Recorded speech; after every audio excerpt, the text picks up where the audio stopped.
Guys, welcome to my channel. This is Chhavi और आज हम एक और टॉपिक का KDS किल डैड स्लॉटर करने वाले हैं और उस टॉपिक का नाम है पार्शियल डिफरेंशिएशन।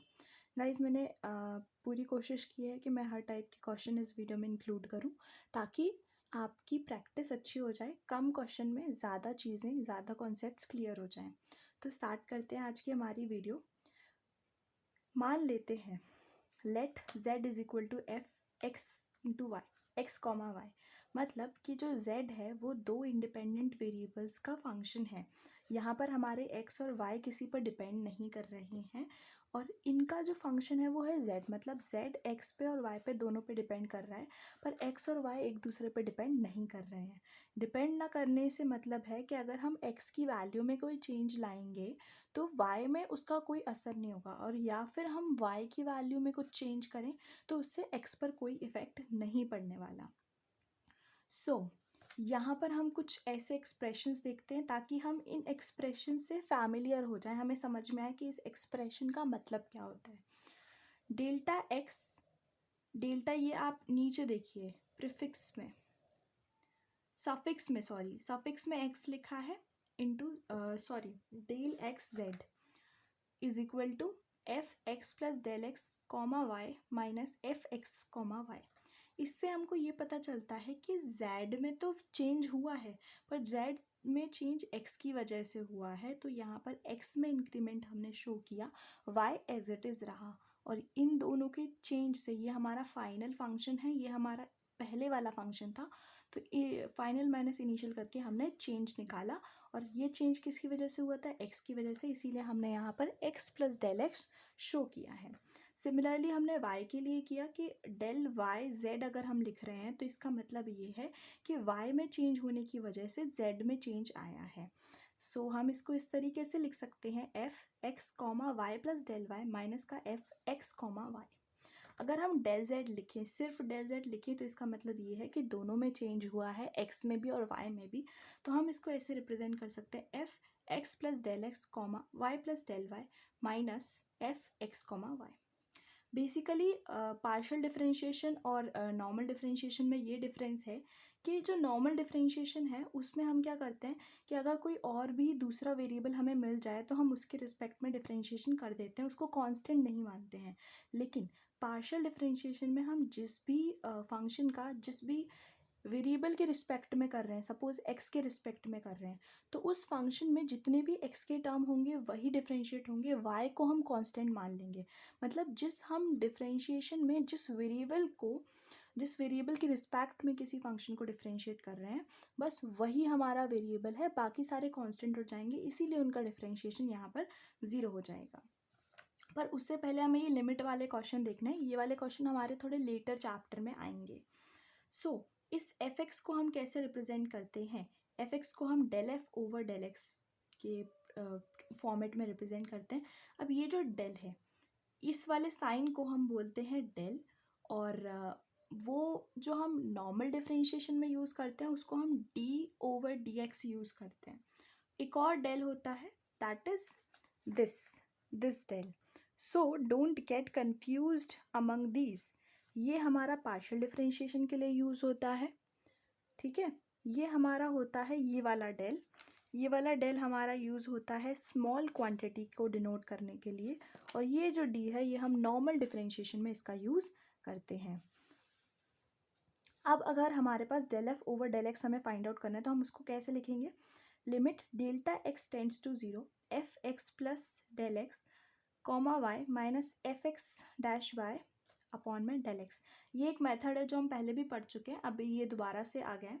बेसिकली ये जो मेथड है ये हम 12th में हमने इनसे फंक्शंस के डेरिवेटिव निकाले थे। साइन एक्स का डेरिवेटिव कॉस एक्स कैसे हुआ, वही यहाँ पर हमें यूज़ करना है। लिमिट्स एंड डेरिवेटिव्स वाले चैप्टर में हम ये पढ़ चुके हैं। Del F over del y के लिए भी सिमिलरली ऐसा ही है। एंड अगर हमको पॉइंट्स दे दिए जाएँ, अभी तक ये था कि हमें पॉइंट्स नहीं गिवन है, हम एक common general point x, y मान के चल रहे थे। लेकिन अगर हमें जैसे कि 2, 3 कोऑर्डिनेट्स दे दिए जाएँ, पॉइंट दे दिया जाए, तो वहाँ पर हम क्या करेंगे, x और y की जगह उन कोऑर्डिनेट्स की, उन पॉइंट्स की वैल्यू पुट कर देंगे और फिर जो हमारी वैल्यू आएगी वो हमारा फाइनल आंसर होगा। आइए कुछ एग्जाम्पल्स देख लेते हैं। इस वीडियो में जो भी हम क्वेश्चन करेंगे उसके लिए हमें इतना ही कॉन्सेप्ट समझना था। नेक्स्ट वीडियो में हम और कॉन्सेप्ट पर जाएंगे। सो यहाँ पर हम क्वेश्चन देखते हैं, if F x comma Y is equal to X cube plus Y square, find F x comma Y and F Y x comma Y from definition. So ये जो है हमें एक फंक्शन दे रखा है, पॉइंट दे रखे हैं एक्स कॉमा वाई, मतलब वो जनरल पॉइंट ही है। हमको फाइंड आउट करना है एफ एक्स और एफ वाई। एफ एक्स का मतलब del F over del x और एफ वाई का मतलब होता है del F over del y. So हमें पता है del F over del x को हम लिख सकते हैं limit delta x tends to zero, मतलब डेल्टा एक्स हमारा नियरली ज़ीरो है। ये जो डेल है और वो पार्शियल डिफरेंशिएशन वाला डेल है, ये अलग अलग है, तो इसको बिल्कुल ध्यान से बनाना। एफ यहाँ पर हम लिखेंगे क्योंकि ये एक्स के रिस्पेक्ट में हो रहा है, तो यहाँ पर एक्स में इंक्रीमेंट है हमारा, तो हम लिखेंगे x plus del x comma Y minus F x comma y upon में डेल एक्स। अब यहाँ पर हमारा x कॉमा वाई के लिए फंक्शन हो रहा था x cube plus y cube, तो x plus del x comma y के लिए होगा कि ये जो x है वहाँ हम x की जगह क्या पुट कर देंगे, x प्लस डेल एक्स। तो हमने यहाँ पर वही किया, limit delta x tends to zero, bracket में x प्लस डेल एक्स का whole cube plus Y square वैसा ही रहने दिया, माइनस का एफ एक्स वाई जो हमारा एक्स कॉमा वाई जो हमारा था वही हमने यहाँ पर लिखा, दैट इज़ माइनस का ब्रैकेट में x cube plus Y square upon में डेल एक्स। फिर हमने क्या किया, हमारा जो x प्लस डेल एक्स का क्यूब था हमने उसको ओपन किया एंड a प्लस बी के होल क्यूब का फॉर्मूला होता है a cube plus b cube plus 3a square b plus 3ab square. So यहाँ पर हमने एक्स क्यूब लिखा, हमारा आंसर आया x cube plus 3x square del x plus 3x del x का square plus del x cube. यहाँ पर हमने इसको खोला और यहाँ पर हमारा आंसर आया माइनस का एक्स क्यूब माइनस का वाई स्क्वायर एंड ये प्लस का वाई स्क्वायर, क्योंकि ये वाई स्क्वायर ये जो यहाँ पर हमने लिखा था इसको हमने लास्ट में लिख लिया है कैंसिल आउट करने के लिए। सो यहाँ पर हमने डेल एक्स कॉमन लिया, डेल एक्स कॉमन लेके हमारे डिनोमिनेटर से कट गया and limit delta x tends to zero क्या हुआ, 3x square plus 3x del x plus del x का होल स्क्वायर। अब हम डेल एक्स की वैल्यू यहाँ पर हम क्या पुट कर सकते हैं, ज़ीरो पुट कर सकते हैं। तो यहाँ हमने यहाँ ज़ीरो पुट किया, यहाँ ज़ीरो पुट किया एंड 3 इंटू एक्स स्क्वायर हमारा आंसर आया del F over del x का। सो गाइज आप लोग सोच रहे होंगे कि पहले ही हमने डेल एक्स की वैल्यू ज़ीरो क्यों नहीं पुट कर दी, क्योंकि पहले डिनोमिनेटर में हमारे पास डेल एक्स था और अगर हम डिनोमिनेटर में ज़ीरो रखते, किसी भी वैल्यू के अपॉन में अगर हम ज़ीरो रखें तो वो वैल्यू हमारा इन्फानाइट आता और हमारा क्वेश्चन गलत हो जाता। इसीलिए हमने क्या किया, हमने जो डिनोमिनेटर में हमारा डेल्टा एक्स था उसको हटाने की कोशिश की और उसको हटाकर फिर न्यूमरेटर वाले जो टर्म्स आए उसमें हमने डेल्टा एक्स की वैल्यू ज़ीरो पुट की। सिमिलरली हमने एफ वाई निकाला, f y at x comma Y is equal to del F over del y, और यहाँ पर हमने लिखा लिमिट, अब ये y के रिस्पेक्ट में हो रहा है तो हमारा जो डेल्टा y है वो टेंड्स टू ज़ीरो होगा और पहले delta x tends to zero हुआ था, यहाँ पर इंक्रीमेंट भी y में होगा। सो हम लिखेंगे फंक्शन f, जो हमारा फाइनल फंक्शन बनेगा f ब्रैकेट में x comma y plus del y minus का f at x comma y upon में डेल वाई अपॉन में डेल्टा वाई, तो limit delta y tends to zero. अभी इसमें हमने क्या किया, यहाँ पर एक्स क्यूब रहने दिया प्लस जो y था y की जगह पे y प्लस डेल्टा वाई हमने पुट किया, तो y प्लस डेल्टा वाई हमने पुट किया minus x cube plus Y square upon में डेल्टा वाई। इसको सॉल्व किया तो हमारे पास आंसर आया limit delta y tends to zero, delta y common लिया, ब्रैकेट में 2y प्लस डेल्टा वाई और अपॉन में डेल्टा वाई से डेल्टा वाई कट गया और फाइनल आंसर हमारा delta y is equal to zero put करने के बाद 2y आया, तो हमारा del F over del x आया था 3x square and del F over del y आया 2y। गाइज एक एडवाइस ये है कि आप वीडियो को पॉज करके अब आगे से ट्राई करना क्वेश्चंस को, ताकि आपको ये कॉन्सेप्ट क्लियर हो। चलिए नेक्स्ट क्वेश्चन देखते हैं. If f x comma Y is equal to x square minus y square upon में x square plus Y square plus one, then we have to find by definition f x zero comma zero and F y at zero comma zero. इस बार हमें क्या है, इस बार हमें point दे रखा है, इस बार हमें ओरिजिन पे निकालना है del F over del x and del F over del y. यहाँ पर हमारे पास हमारा कोई भी क्वेश्चन को रिप्रेजेंट करने का एक तरीका होना चाहिए, तभी हमें एग्जामिनर से अच्छे मार्क्स मिलेंगे. सबसे पहली चीज़, हमें जो क्वेश्चन में गिवन है वो हमें लिखना चाहिए एंड क्या हमें फाइंड करना है वो हमें लिखना चाहिए. उसके बाद हमें अपना क्वेश्चन स्टार्ट करना चाहिए. सो गिवन हमने लिखा है कि f x comma Y is equal to x square minus y square upon में x square plus Y square plus one. अब हमको फाइंड आउट करना है f x zero comma zero and F y zero comma zero. F x at x comma Y is equal to del F over del x is equal to limit delta x tends to zero. अब हमें x के respect में निकालना है तो increment x में होगा. F x plus delta x comma Y minus F x comma y upon में डेल एक्स. अब यहाँ पर x की जगह जो हमें फंक्शन दे रखा है उसमें हमें x की जगह x प्लस डेल्टा एक्स रखना है, और डेल्टा एक्स रखने के बाद हमें जो कोऑर्डिनेट्स दे रखे हैं जीरो कॉमा जीरो पर हमें फाइंड आउट करना है. तो हम क्या करेंगे, हम F x zero comma zero लेंगे और एक्स की जगह और वाई की जगह जीरो जीरो पुट कर देंगे. Limit delta x tends to zero. यहाँ पर एक्स था जीरो लिखा, जीरो प्लस डेल्टा एक्स का होल स्क्वायर माइनस वाई की जगह हमने जीरो का स्क्वायर किया अपॉन में जीरो प्लस डेल्टा एक्स का स्क्वायर प्लस वाई स्क्वायर की जगह जीरो प्लस वन माइनस में जीरो माइनस जीरो अपॉन में zero plus zero and plus one divided by delta x. अब इसको हमने जब सॉल्व किया तो हमारी वैल्यू आई limit delta x tends to zero delta x square upon में one plus delta x square upon में डेल्टा एक्स. अब यहाँ से ये जो डेल्टा एक्स स्क्वायर है और डेल्टा एक्स है तो डेल्टा एक्स से डेल्टा एक्स स्क्वायर कट जाएगा, एक डेल्टा एक्स बचेगा यहाँ पर. Del F over del x हमारा आएगा limit delta x tends to zero delta x upon में वन प्लस डेल्टा एक्स का whole square, sorry one plus delta x का स्क्वायर. और यहाँ पर हमने क्या किया, डेल्टा एक्स की वैल्यू ज़ीरो पुट कर सकते हैं हम, क्योंकि यहाँ पर डिनोमिनेटर में इन्फिनिटी नहीं पहुँचेगा वो. तो ये ज़ीरो अपॉन में वन प्लस ज़ीरो का square that is zero upon one, और del F over del x हमारा आया ज़ीरो.